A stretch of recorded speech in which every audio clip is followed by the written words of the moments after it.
Start your wellness journey at Whole Foods Market, where it's Jumpstart January through the 16th. Stock up on supplements with some of the year's biggest savings. Plus, save on air-chilled organic boneless skinless chicken breasts, organic Honeycrisp apples, organic large Hass avocados, and more. And since Whole Foods Market is the only certified organic national grocer, it's easy to make them your wellness destination. Jumpstart your January now at Whole Foods Market. At Consumer Cellular, you get the same exact coverage as the largest carriers, but for up to half the cost. Same thing, up to half the cost. Up to half the cost for the same thing. 50% the money for 100% the same thing. I hope I'm making myself clear. Consumer Cellular. When freedom calls, we're here to answer. Call us at 1-888-FREEDOM. Half the cost savings based on cost of Consumer Cellular single-line 5GB data plan with unlimited talk and text compared to lowest cost single-line postpaid unlimited talk, text, and data plan offered by T-Mobile and Verizon May 2023.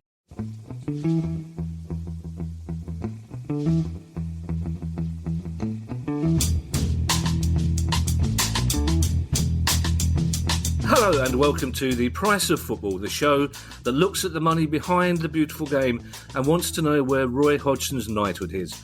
I'm Kevin Day and he's Liverpool University's Kieran Maguire. Kieran, I'm a big man, so congratulations on your victory against Man City, although not on the shameful touchline antics of your manager. Shocking, celebrating a goal like that, really.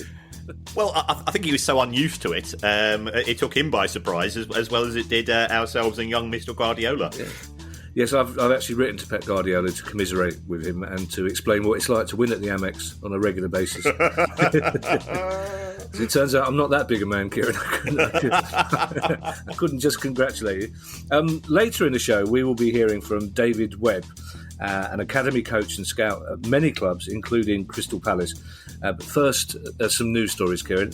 And the first news story is that we have a couple of actors in our garden having dinner with Ali. So if you hear loud acclamatory noise, it's coming from the actors. I can't tell you who they are, but they are quite big names. And let me tell you, if you're au fait with both the front and back end of a panto horse, you'd be really impressed by who we've got in our garden. Our first story involves some big hitters, Kieran. Gary Neville, Jamie Carragher, Rio Ferdinand and Gary Lineker are among several ex-players and journalists to launch a petition to create an independent regulator in football. It seems, Kieran, of all the changes being demanded after the Super League, the independent regulator is the one that's sticking to the wall most of all. Yes, and I believe that this will be one of the topics that's going to be discussed by Tracy Crouch in terms of the fans-led review. But it looks as if these ex-players, in conjunction with many journalists, have decided to move things forwards by setting up a formal petition. And my understanding is it now has just over 140,000 signatories. So therefore it has to be debated in Parliament. And that's due to take place on the 14th of June.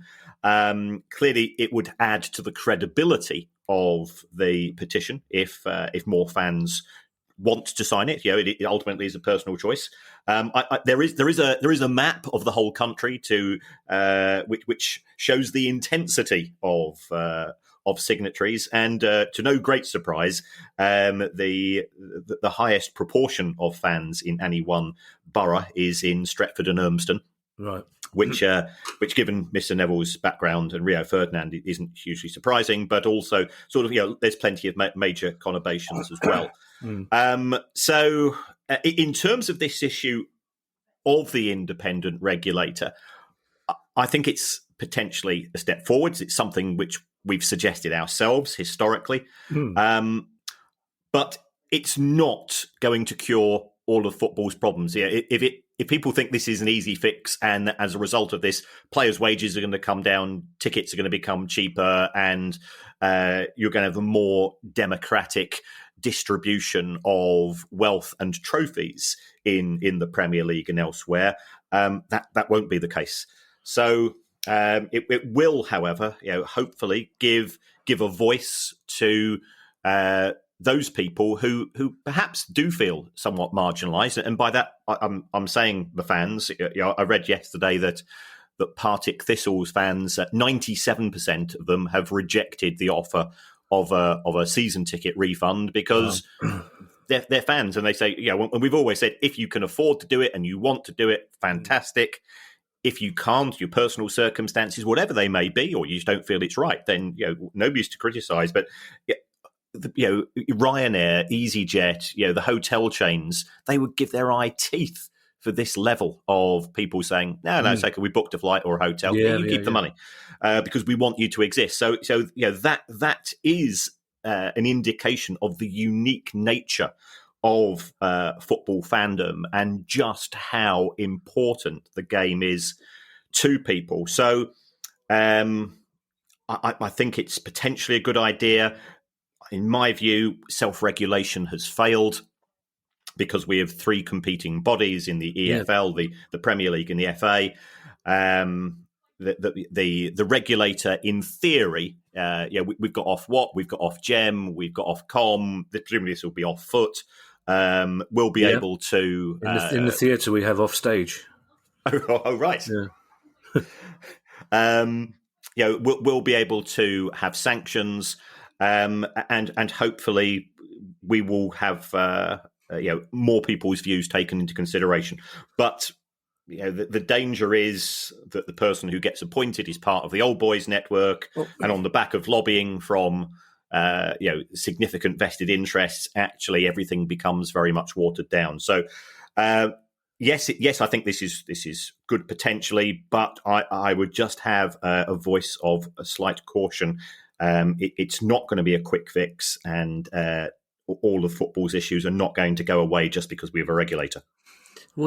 I've got two issues, Kieran. The first is that to get an independent regulator, i.e. one that doesn't belong to a football club or hasn't been involved in a football club, which inevitably will lead to problems, then you need somebody from outside the game, and I don't think that's going to help. And also, I don't quite understand what they're meant to regulate, because as soon as the independent regulator says, do you know what, chaps, you're quite right, ticket prices and wages are way too high, we need to bring those down, then the top six clubs will say, well, that's none of your business, you're not here to regulate that. And what you end up with is a glorified ombudsman. And basically, we've already got a football ombudsman that no one knows about.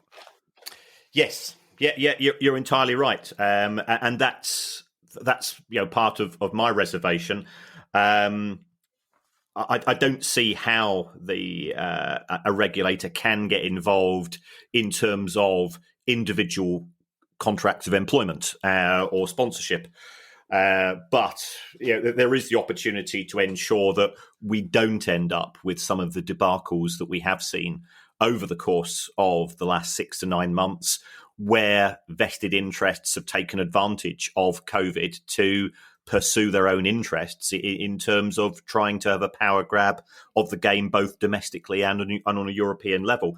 So if the regulator says, well, the first thing I'm going to do is to say that any club in England or Scotland who chooses to not compete for the top 4 places in the Premier League, for example, through the UEFA competition, they automatically lose the right to play the game in the country. And I think that would act as a further deterrent. And I do think that the clubs involved are pretty sanguine as to their recent behaviour. And there is certainly no desire for Super League to rear its ugly head again. But it would nice to have that with some form of regulatory stick, as well as the reaction of fans that led to the collapse of recent events. Sorry, I was slightly distracted at the end there, Kieran. So I just noticed that one of the actors has brought a guitar with him, which is just wrong behaviour. No wine, just a guitar. It's like, really, who brings it? You can't beat Michael Row the Boat ashore in a Croydon evening. Yeah, as long as it's not Stairway to Heaven. Now, one of Manchester United's biggest backers has criticised the club for inflicting, and I quote, reputational damage in the wake of the Super League fiasco. Yes, this is an investing company called Lindsell Train, and it actually owns a quarter of the shares that are traded in the New York market. So it is the biggest single non-Glazer shareholder of the club. Now, remember that the Glazers have the voting rights stitched up because there's two types of shares. The ones which the Glazer owns carry 10 votes each, and Lindsay Train and the other shareholders have only got 1 vote each. So 27% of the shares, but it actually carries through to a relatively small proportion of votes. But in the wake of Super League, and this investment company also has shares in Celtic and Juve, they've had meetings with all 3 clubs with a view to just saying, you need to be cautious about how you go forwards because football is a big industry and it does have a big commercial footprint, and you're damaging that. And there is no doubt that the Glazers are a toxic brand. And what we have seen over the course of the last few days is an expansion of the Not a Penny More campaign. Now, I think when we spoke to people from Blackpool some time ago, that was the vehicle through which they tried to get rid of Owen Oyston. People don't know Owen Oyston, former convicted rapist, and that ultimately was successful, but it took a hard approach. What Not a Penny More are doing, and I think this to me is sort of good guerrilla tactics. It's non-violent direct action, so you get the interest, you get the sympathy, but you don't get the criticism. In terms of some of the events that have taken in respect of the protest directly at Old Trafford. So what they're now doing is they're saying, well, we've got these big sponsors of Manchester United, the likes of Adidas, Tag, Cola, Cadbury, AON, and their brands are being all over the Manchester United website. So let's start clicking on them because Google Ads charges the advertiser, charges and you got to do this clever because there is anti-bot software and there is anti-abuse software. But remember, Manchester United have got over 1 billion fans worldwide. So the anti-bot software, if 10% of Manchester United fans just go say, right, well, we're going to click on the Adidas website and we're not going to buy a thing. And that's going to cost Adidas a lot of money. And why are we doing this? We're doing this because we are dissatisfied with the response of the Glazer family to our dissatisfaction. And, to a certain extent, this is sort of the democratization of protest.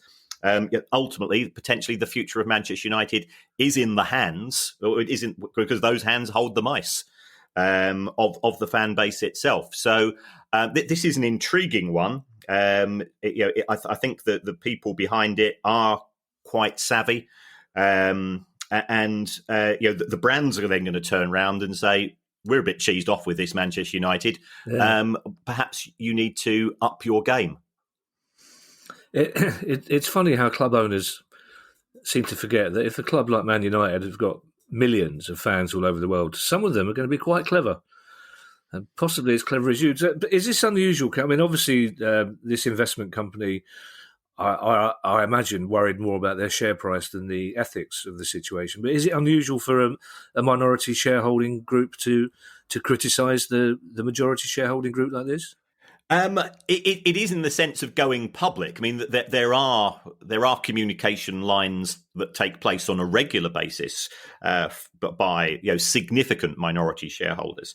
That's all part of the role of the company to keep in touch, communicate, and manage the shareholder base. But I think this went out in sort of the monthly newsletter of Lindsay Train to say, we just like to say that we're trying to be the good guys here, and we're unhappy with the behaviour of the owners, and it's a shame because Manchester United do lots of good things, and we have said that.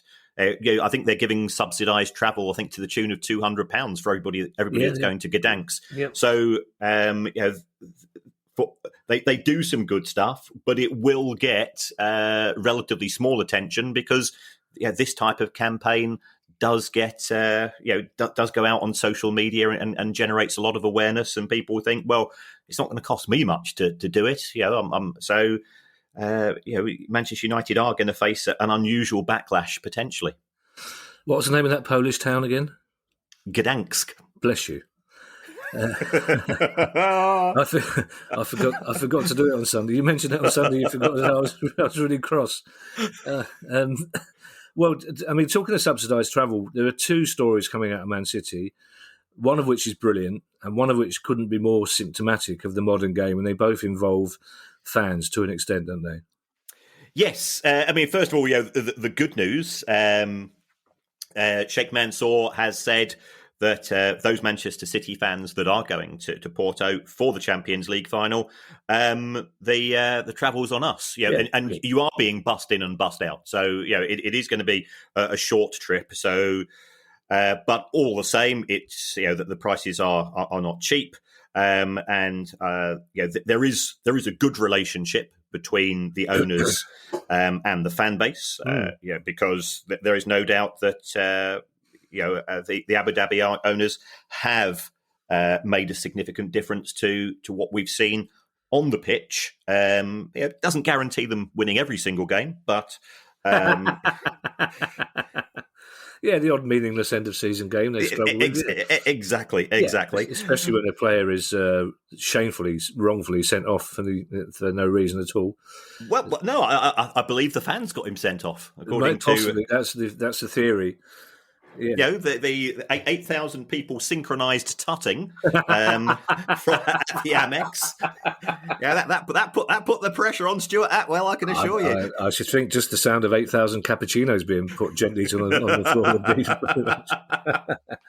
It was seriously. It was obviously I didn't watch. I switched. I'm such a child. As soon as you equalised, I switched over and then refused to watch. That's why I don't often see Match of the Day, because I won't watch it if Palace have lost, and I won't watch it if Brighton have won. So I'm the same. Well, except in reverse, of course. But that's how it should be done. Of course it should. But it was absolutely fantastic to see fans back in the ground. It really was. And in fact, I've. As you'll discover in the next question, I was in the pub this afternoon, and I've left the pub to come back and do this, and I'm going back to the pub before the game tonight. But I was there for the under-23 game on Monday, so that was just made such a difference, even 8,000. But anyway, enough of you beating Man City in a meaningless game. Carry on. So that's the good news. To be fair, Kieran, that's quite. I mean, we know he's as Rich Hall once described something. He's richer than gravity, but he's that's still quite a sizable chunk of money they're paying out there. So that's a nice gesture. That is, and that's one that deserves credit. As does Man United subsidising their fans' travel as well. Yeah. So we always try to be as even-handed as we can. But in addition, the capacity of the Etihad is being decreased by around about 1,000. And this is to allow Manchester City to install double height LED screens for adverts. Right. So the front 2 to 3 rows, I think on 3 sides of the ground, which is effectively the 3 sides, which of course you'd see from a television gantry perspective. Yeah. Those seats are going to disappear, and they're going to be replaced by these double display advertising hoardings, which will be able to do the Izzy Wizzy adverts. The club have said that fans that sit in those seats will be relocated. Even if they move to more expensive seats, there'll be no extra cost to them. So that is a positive. My only concern is that if perhaps you're of a certain age, going up to if you end up in the gods, that can be a bit of a problem. If you've got to go up 3 or 4 flights of stairs. So that could be an issue. So I hope that is taken into consideration. And also, I'm sure this is exactly the same for you, where you sit, Kevin. the 10 or 15 people that sit around your seat. You've got to know them over a number of years, even if you didn't know them originally, and you've got that relationship, and it's all part of that social interaction that we have at football. That you sort of build up, new relationships and friendships, and I think that potentially could be lost, and that is a non-monetary issue. And I don't want to come across all, too yogurt knitting about it, but it's part of the game. No, and of course it is. You're absolutely right. I mean, there was always an issue when stadiums became all-seater that fans said, well, I like where I stand, I like the people I stand with, I can't guarantee I like the people I sit with and so on, but there's nothing like the friendship of people around you every fortnight during the winter who you wouldn't dream of seeing at any stage during the summer. Yes. So somebody a couple of seasons ago said, why don't we get together in the summer? There's a really awkward silence. It's like, no, we'll see you for the first game. August is fun. But you do get to know them. You find out about their kids and their jobs, and you kind of look forward to seeing it. It's one of those stories that it just shows you how things are changing and how it's generally the fans that are at the bottom. It's just like we're moving 1,000 of you so we can make more money from advertising. I don't know what Izzy Wizzy is, Kieran, but now you've mentioned it, I want to buy some. Which is the power of that's the power of advertising, isn't it? As I said, I was just recently in the pub, and I think there was some news on this story on one of the TVs in the background. England fans who had tickets for Euro 2020 are about, or just have had some news from UEFA about this year's tournament, and that includes you, doesn't it? Well, yes. I mean, what happened was that UEFA wrote to fans some time ago and said, you've got the choice of either rolling your tickets over for a ballot or taking a refund. And it now appears that ballot is taking place because clearly the capacity at Wembley will be significantly curtailed due to COVID. All fans understand that. All fans appreciate that.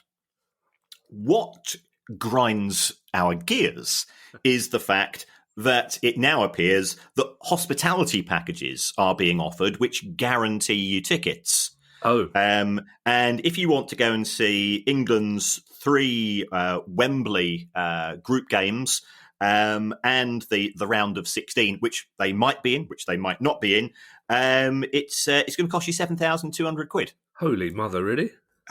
Indeed, yes. And I think the feeling is, well, hold on, if they're now effectively trying to resell these packages, why are fans being told potentially that they're losing tickets? Yes. Is it a switch to the prawn sandwich brigade, and is that where UEFA's priorities lie?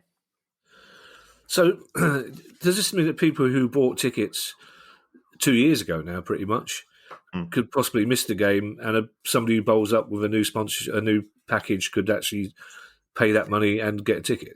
That appears to be the case, which is just intuitively wrong. We've slagged off FIFA historically. We gave absolute pelters to the Super League gang. And UEFA sort of by exception sort of became the good guys in football. But what have they done? Well, they've given us this monstrosity of the Swiss model for the Champions League, and the focus is on he who pays the piper, really, in terms of just trying to get as much money in as they can. I wish they'd start calling it Euro 2021 as well. It's really confusing. Also, I'd like to hear from how many Scottish listeners about this, because my instinct is if the Scottish football authorities wouldn't try and do that, and B, there'd be a lot more protest in Scotland about it if they did. So that's something we'll keep an eye on. And we've mentioned in the past, Kieran, that every now and again Guy will pick a random team and just throw it into the mix for no apparent reason. And this week's random team is Billericay Town, who apparently have made a profit of 1.1 million in 2019-20. But then there's a ...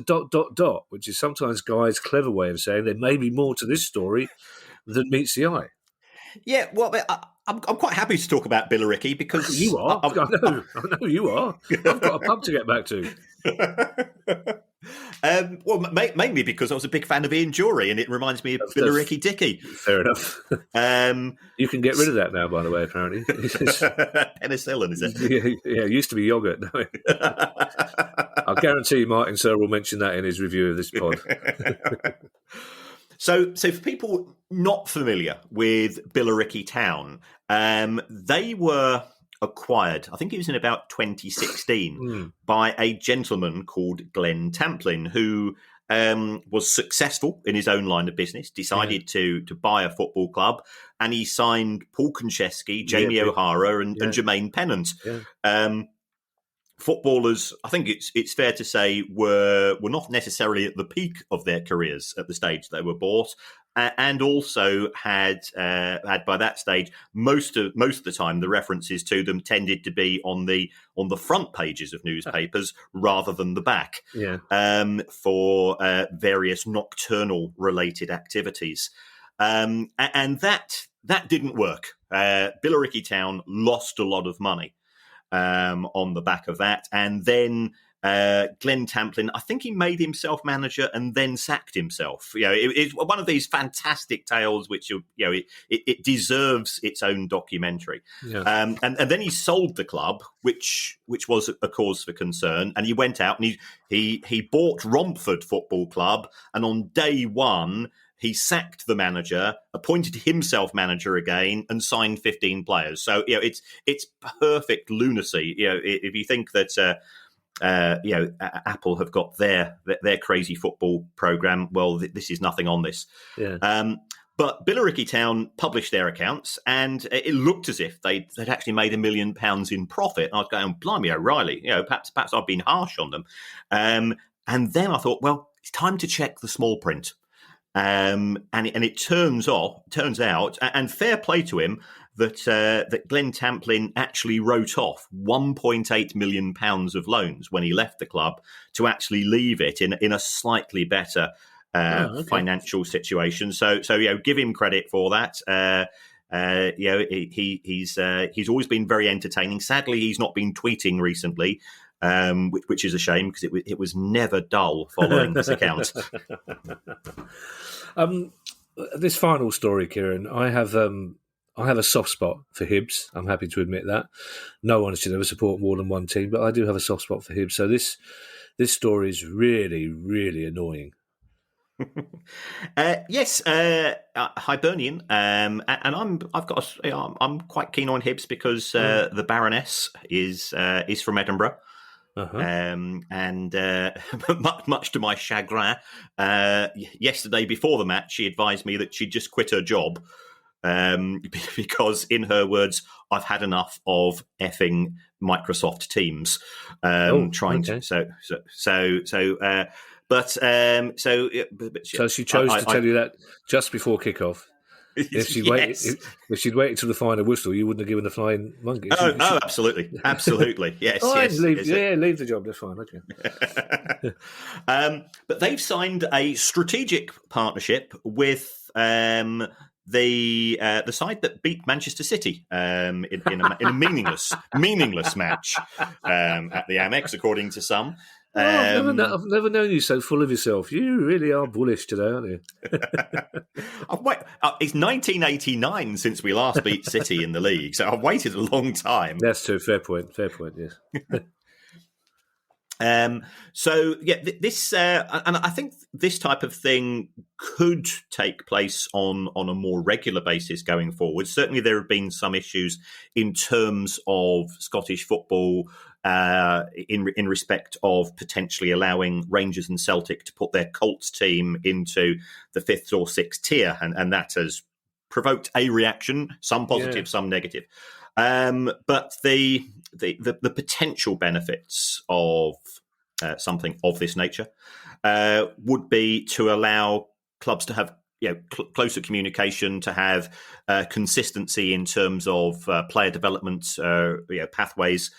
So we'll have to see whether it's successful or not. It's certainly not on the scale of what we see at the City Football Group, in the sense that that they don't have a shared ownership, but it does look as if they're going to share ideas. And I'm all in favour of communication, because that's what you do as a teacher, and you find out what works and what doesn't. Yeah, it seems a strange juxtaposition of clubs, I have to say, and at the risk of alienating those Scottish listeners that we love so much, would you expect the club from the English Premier League to be the senior partner in this? Would it have been their initiative, do you think? I don't think so. People meet up at football conventions all the time, and my understanding is that this discussion has taken place at a variety of levels. So Hibs have had a good season in the Scottish Premiership. They'll be playing. They'll be playing in Europe next season. Yeah. So I'm not going to say that the English team would be in the dominant position here. It's just a case of getting together. We have seen Chelsea have a relationship. Is it Royal Antwerp? Yep. So it looks as if clubs are sort of tying up relationships as they go forwards, and it could result in cost savings. It could allow Hibs under 19s to play outside of Scotland, because they can go and play Brighton's under 19s, just to see what's working and what's not. Well, there are a lot of coffee bars and vegan pop-up restaurants in Edinburgh, so it makes sort of sense. It's interview time. David Webb has an impressive career in academy coaching and player recruitment for many clubs, including Spurs, Millwall, Southampton and Crystal Palace, where he was instrumental in discovering and guiding the career of a young Wilfried Zaha. We had a lovely chat with David just earlier today. Start your wellness journey at Whole Foods Market, where it's Jumpstart January through the 16th.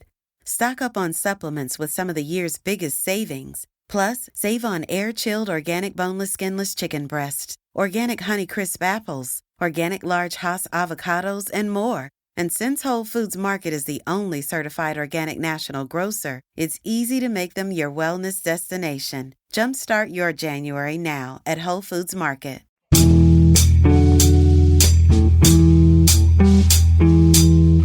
David, thank you so much for joining us. I have to say, if I'd identified Wilf Zaha as a talent at that age and brought him through to a club, I probably would have taken the rest of my career off.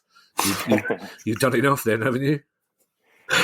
Yeah. He's done fantastically well, hasn't he? So it's really pleasing to see him and his family and progressing the way he's doing. So yeah, I think he's done. He's had a real good career so far, and long may it continue for the Palace. Yeah. Also, it's interesting you mention his family, because most people outside Palace don't realise how tough his upbringing was, and what the part of Thornton Heath that he was brought up in is there's not a lot of money there, and that boy had to overcome some quite serious difficulties as a kid, didn't he, to become the player that he did? Yeah, absolutely. I mean, for when I first see Will play, he played in the same team as my younger cousin. It was a team called White Horse Wanderers, and they played in an area called in West Croydon. And they're just a newly formed team. They didn't really have a lot of money. They were playing in the C League at the Tandridge, I think. And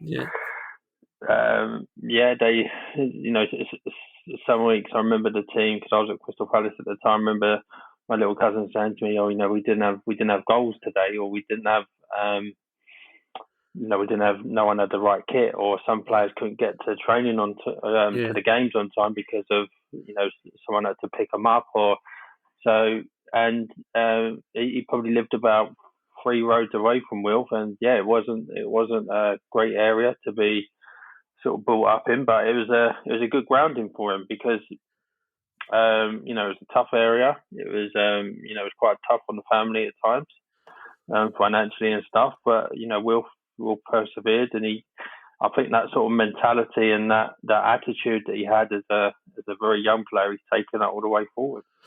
I mean, Wilf is worth a lot of money as a player. Have you ever wondered how much value you've actually brought to clubs in terms of the players you brought through? Have you ever added up in your head how much some of the players, people like Harry Winks and Dele Alli, when you had that up, you've made a lot of money for clubs, haven't you?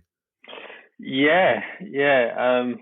Actually, sort of put together something sort of most recently with the help of someone close to your postcard, and I think it accumulated a sort of added value to clubs over my career of sort of around 205 million approx, around that.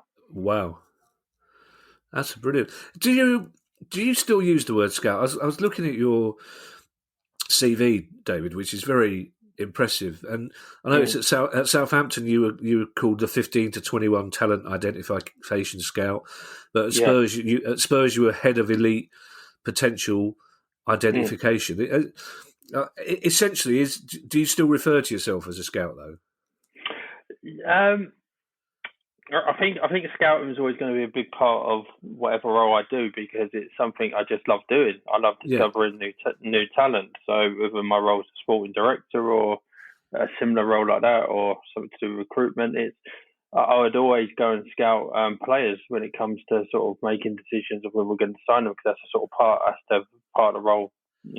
I always love doing is just discovering new talent and see how they can progress and see if they become successful in the team you're working for. It's a big challenge, but it's also very exciting. And you spent time at Palace and at Spurs, as we know. Are there particular problems identifying and recruiting talent in London? So I know Steve Parish, for example, the reason Palace have become a Category 1 club and spent a lot of money on their new training facilities is that he says you can't begin to compete in London unless you're offering those sort of facilities. Is that the case, do you find? I think especially when I was coaching at Crystal Palace at the time, Arsenal was the main team, and Chelsea sort of in the youth sections overtook them really, of sort of maybe cleaning up all the local London talent and getting the best players. So even though Crystal Palace are very competitive and it's a great catchment area where they're based and what they can attract, but Chelsea had the resources in terms of scouts and eyes on the ground. They covered all bases of London. They was very, very heavily resourced, and I think when you look at Chelsea and what they was achieving in the youth sections, and then the players they had there, I think teams like Crystal Palace and Charlton and Millwall and teams like that were finding it hard to get players right on top of their own doorstep to actually sign for a local club when they could go to a Chelsea or an Arsenal or maybe even Fulham to a degree. That I think now having that Category 1 status, and also helps as well that Palace have had good success not only with Wilf, with Aaron, and obviously they've got Tyreek Mitchell now. I think if players can see that pathway, especially at a Premiership club, they're more likely to sort of take that route rather than sort of the badge, if you like, where maybe they see the opportunities not so forthcoming. So Palace are on the turn with that, but over the years, it would have been sort of really, really hard to compete against the Chelsea and the Arsenal of this world. Do you approve of Chelsea having so many young players on the books at any one time, so many of whom are never actually going to get to play for Chelsea?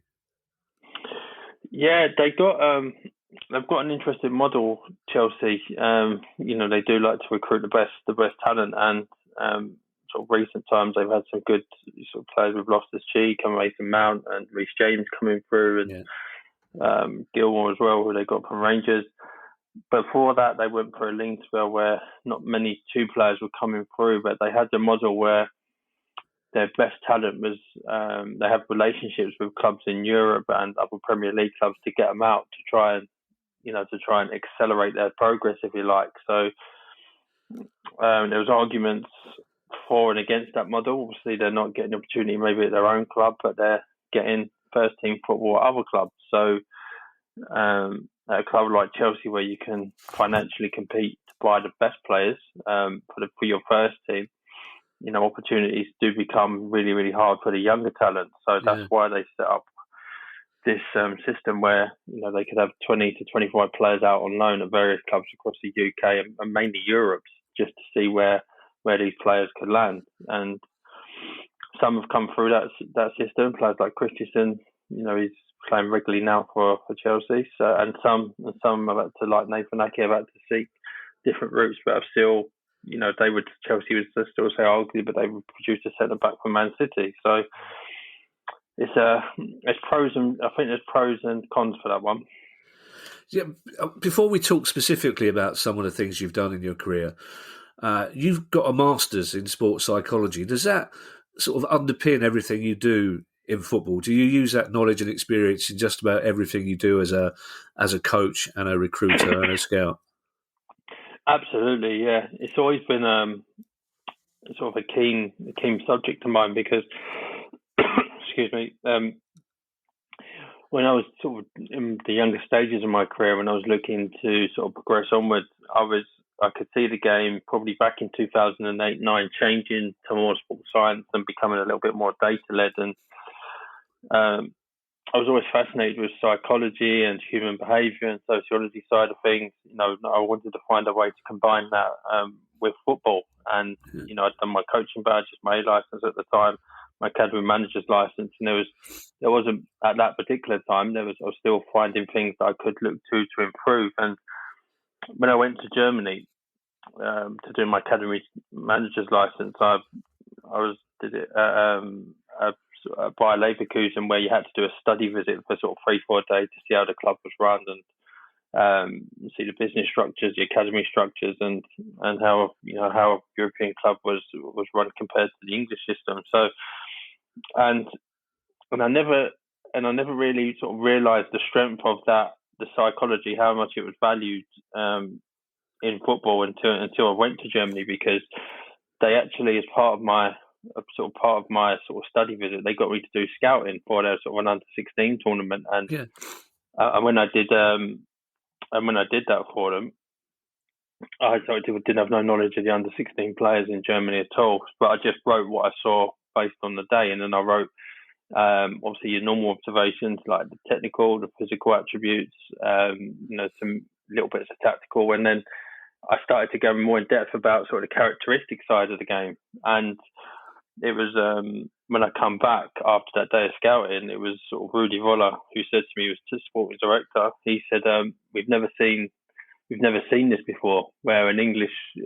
scout or coach has gone so much in depth about the character, and they become fascinated with it." So that sort of reinforced my knowledge to really sort of use that as my niche, if you like. So when I come to sort of scouting or profiling players, that I've got that tool to add to an extra edge, because for me it's a massive part of the game which is still probably very much underused.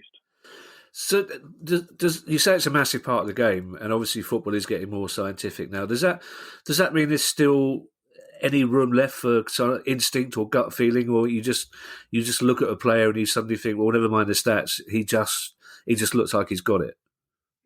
Yeah, I think so, and I do like the data side of things and the stat side of things, but for me the data is there as a guide. It's there to sort of produce results on frequencies, on the way you play or the way you're looking to recruit. So it's there as a tool, really, and it's it can be a very powerful tool, but that's only a small cog when it comes to decision making. Mm-hmm. The actual seeing the player live over a period of time and getting to know sort of inside and out of his sort of the background side of him, his social side, what's he like as a character, and how is he going to integrate into the team. You can see certain sort of character things on the pitch, how he plays, that probably data, can't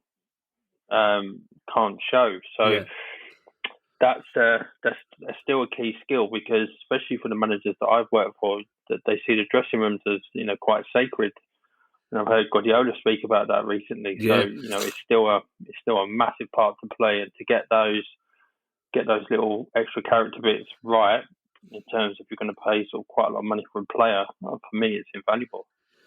And we've talked a lot on the pod. It's something we're both very concerned about, the way young players who don't make it are treated by the club. Is your knowledge of psychology something that helps you talk to young players who might be facing disappointment or despair about losing their career or potentially losing a contract? Yeah, it does. It helps in a lot of ways for players. It helps with when you're managing staff, and it just gives me a better understanding of dealing with people, whether that comes to a decision with the players or a management decision or an everyday decision. I think it certainly helps to become more sort of socially equipped, more socially aware, and really sort of home in on my sort of social and leadership skills in these environments, especially when you're in a role like a sporting director or similar. So, and again with players, it's with the way the game is now, it's a modern day world. It's a very social media led world, and you have to move, even though you're keeping old fashioned values, which I like to think I do. You still have to adapt to the modern trends of the world and understand sort of the players' world and their language if you want to have, sort of various conversations with them. You spent time in several countries. Tell us about your time in Sweden. You were with Östersunds, Graham Potter's old club, who apparently is managing a team that beat Man City this week in a meaningless friendly. I don't know. I'm guessing financially, Sweden wasn't just a different country; it was a different world, wasn't it? Just in terms of the money available.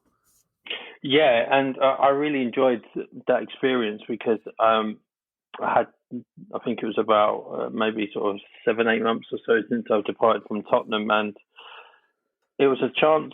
I've always been fascinated by European culture and European football, and Östersund had just come off the back of that feel-good season they had with Graham. They'd done fantastically well in Europe. They won the Swedish Cup, and it was a real romance story what he had achieved at the club, bringing them up from sort of the real lower leagues.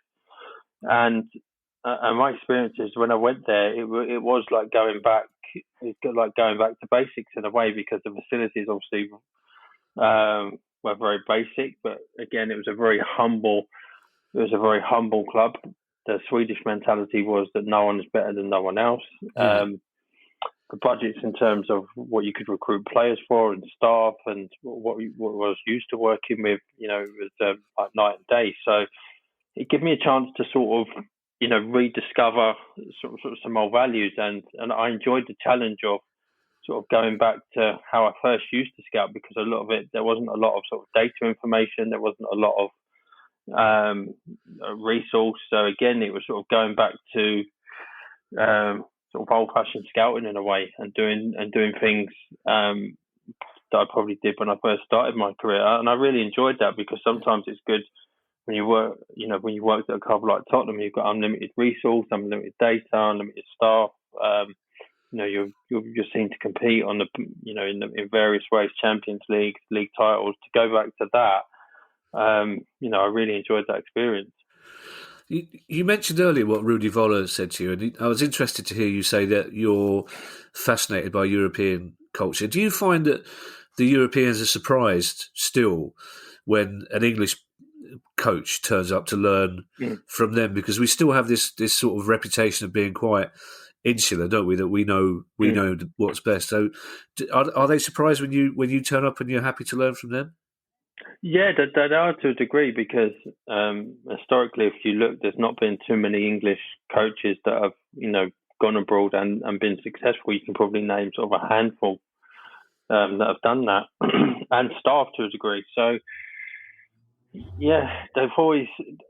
I mean, from my experience in Germany, it was quite interesting, because they had a view of, they found me my sort of subject knowledge, because I was just completing my masters at the time of that. Quite fascinating. They said, this is very untypically English, and I was like, well, my thinking was, what do you think of an English? And they typically 4-4-2, kick and rush. This side of where at the time Germany were going through this massive transition of this golden generation, where they wanted to win youth tournaments from under 15s all the way through to first team. So they was going through this real transition where back in 2008, 2009, there was probably a lot more advanced than England in terms of their progression. So it was, I suppose I took it as a compliment that they see me as forward thinking.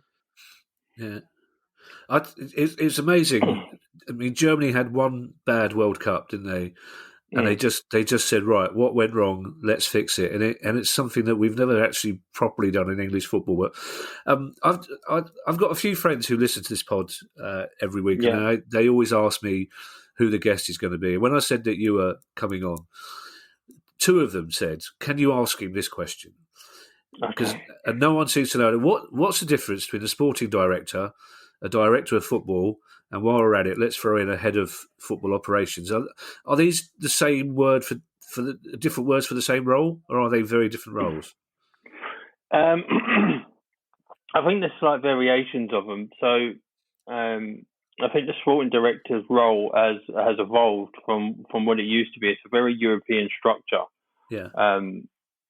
And so the European coaches and again Germany, where they're used to working in this mould. So a sporting director would be to lead the strategic sort of process of the club, and that would be the head coach is there to, rather than a manager, would be there just to coach the first team and help bring success on the pitch and develop players through. So that would be his role. Sporting director would oversee a number of sort of footballing departments, i.e. recruitment, academy transition to first team, medical, sports science, analytics, and would be that bridge between head coach and board level as well, but also driving the process. So if the club had a sort of 3-4 year vision, and your job would be to have a coach in place that buys into the vision of the football club. Yeah. So they wanted to play this certain identity, they wanted to play a certain brand of football, an attacking, transitional, say, for example, type of football. Then you look at your coaches who could execute that for you, for your first team. If that coach moved on during a period of time, i.e. successful, or it didn't work out, then your job is not only to recruit players, but also to recruit the next coach coming in, to have sort of a coach of surveillance, awareness of keeping that wheel turning. So the club keeps to its values, it keeps to its tradition, it keeps to the sort of certain style and the way of playing that, when another coach can come in, that they can automatically just sort of fit into that system, and to keep that sort of long-term planning of the football club going. So it's expanded on that. Some clubs will have like on a different title, we'll say for a technical director, they might have maybe just 1 or 2 departments. Some clubs will have maybe 5 or 6 departments. So essentially they cover the same. They'll always cover recruitment, and they'll always cover the head coach, and they'll always cover the long-term structure.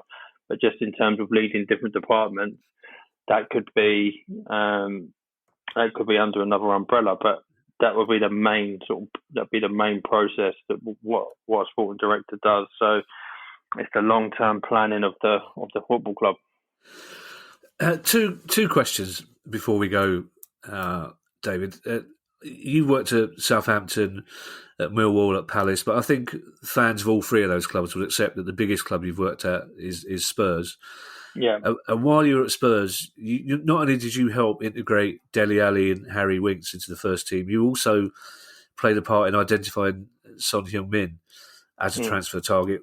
When you watch Spurs on telly and you see those players wearing a white shirt, that must be an incredibly satisfying feeling, because Son Heung-min, for a start, is probably one of the top 3 exciting players in the Premier League, and Dele Alli hasn't played a lot of football, but for me, he should be in the England squad, and Harry Winks as well. I mean, it must be a great feeling of satisfaction to know that you had a part in getting those players into the Premier League and into the first team at Spurs.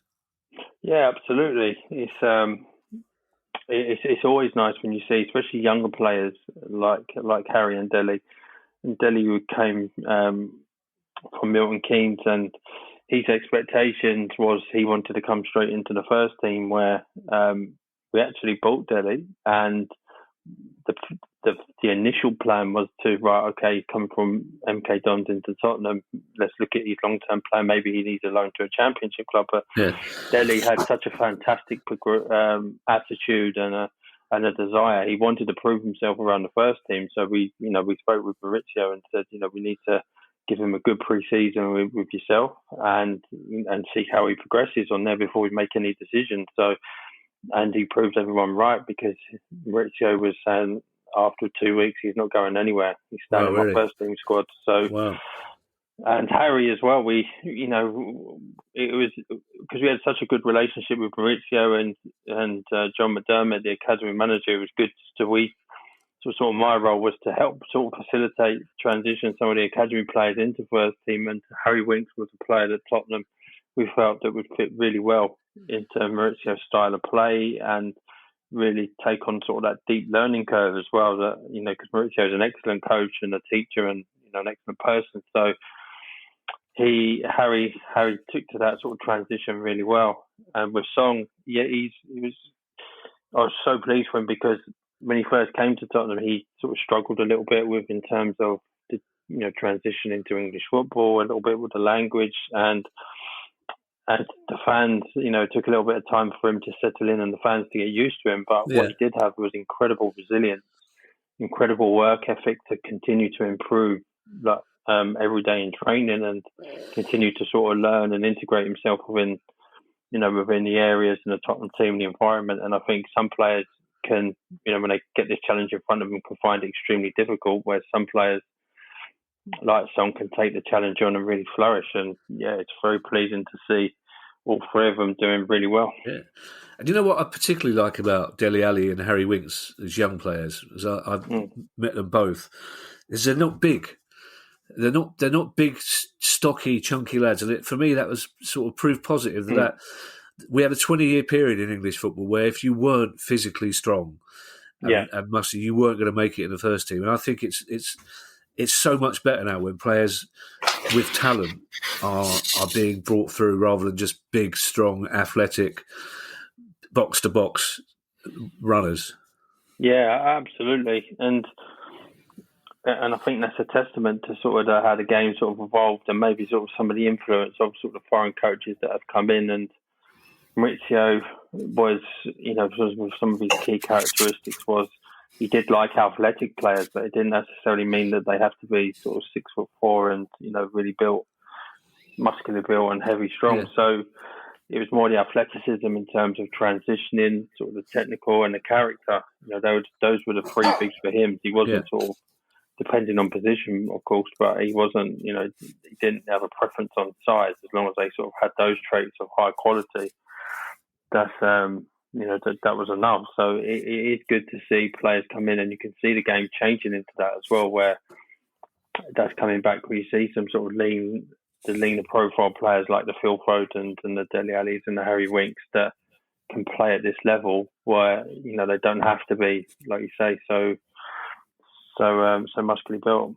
Yeah, well, even Tyrick at Palace as a left back, which traditionally meant to be a strong physical place, there's nothing of him. But Aaron Wan-Bissaka the same. I've never seen two kids who can tackle better than they can, because it's all about timing rather than about strength.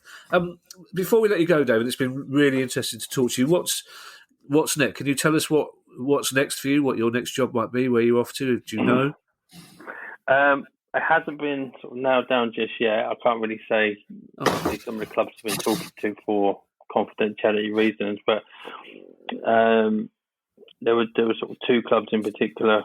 One here, one in Europe. So one based in the UK, one based in Europe. So it's just a case, I think, for here just to see when the season might finish and how it finishes for this particular team, and then the one in Europe sort of an ongoing conversation. So for myself, I hope to be sort of back in by the start, or sort of at least sort of a week or two before pre-season somewhere. Well, that's brilliant. Whoever you go to, you've obviously got a great deal of talent and enthusiasm and experience to bring to them. So we wish you the very best of luck in your next job. Much. It's lovely to talk to you, David. Thank you very much. And you. Thank you, guys.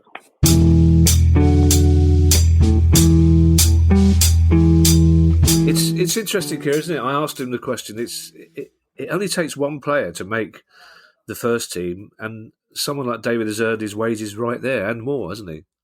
Yes, yeah, and having a development pathway for players and giving them opportunities saves the club a fortune in terms of A, not having to recruit a player for that particular space, and B, they can monetize it if they so choose to sell. And we have seen other clubs in the Premier League often have 30 or 40 players who are up for sale or loan at any one point in time, and this becomes an additional revenue stream which helps the club to go out and compete on a first team basis, even if these players themselves never make first team.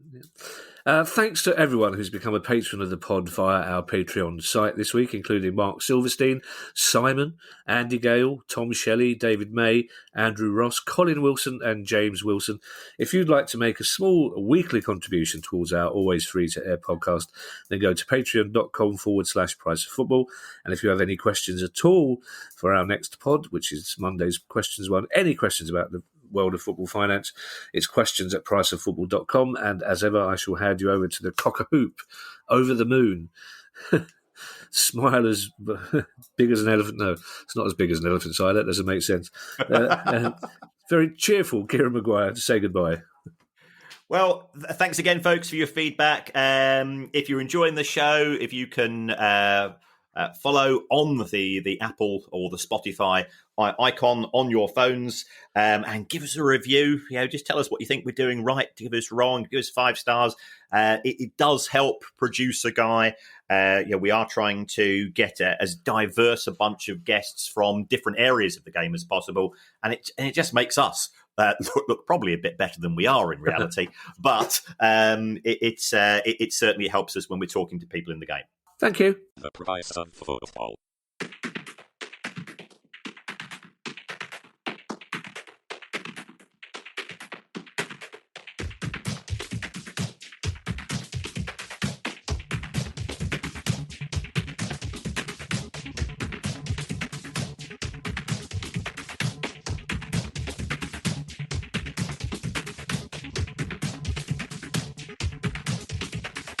The Price of Football.